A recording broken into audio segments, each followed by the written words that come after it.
मागच्या आठवड्यामध्ये मुंबईमध्ये महाराष्ट्रातल्या एकूण 33 विमानतळाच्या संदर्भात बैठक झाली। माननीय मुख्यमंत्र्यांच्या अध्यक्षतेखाली ती जी बैठक झाली त्याला आम्ही सगळे होतो। आमच्या मिनिस्ट्रीमधले सगळे एआय चेअरमन असतील, डीजीसी असतील, हे सगळे वरिष्ठ लेवलचे अधिकारी त्या ठिकाणी होते, राज्य सरकारचे अधिकारी होते। आणि देवेंद्रजींच्या अध्यक्षतेखाली झालेल्या बैठकीमध्ये अनेक विमानतळाचे प्रश्न होते।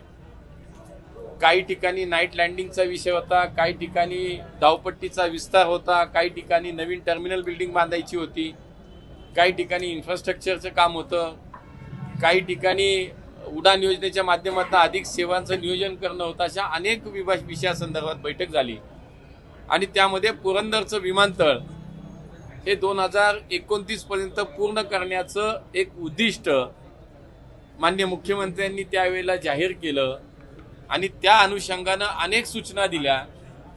MIDCच्या माध्यमातून भूसंपादन केलं जाईल।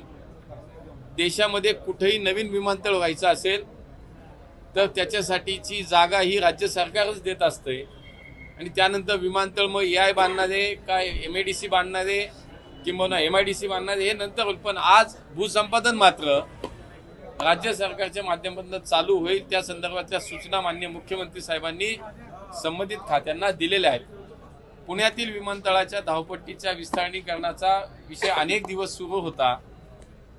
आज त्या ठिकाणी OLS सर्वेला मान्यता मिळत नव्हती। माननीय राजनाथ सिंग साहेबांची मी स्वतः भेट घेऊन त्या ठिकाणी OLS सर्वेला मान्यता आपल्याला मिळाली।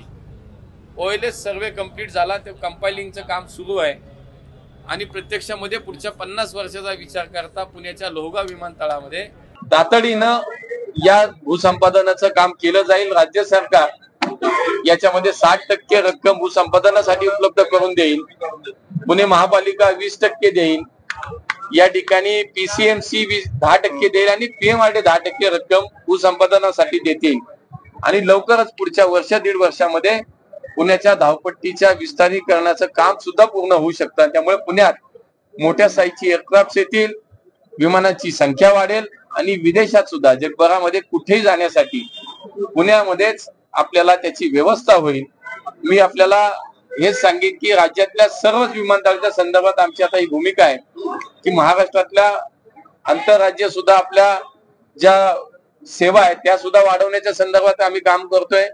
नवी मुंबईचं विमानतळ सुद्धा मार्च 2025 ला डोमेस्टिक सुरू होईल आणि एप्रिल 2025 ला आंतरराष्ट्रीय इंटरनॅशनल विमान सेवा सुरू होईल। त्यामुळे पुरंदर, नवी मुंबई आणि पुणे या तिन्ही विमानतळाच्या संदर्भात अत्यंत सकारात्मक अशा दृष्टीनं सगळी कार्यवाही सुरू आहे।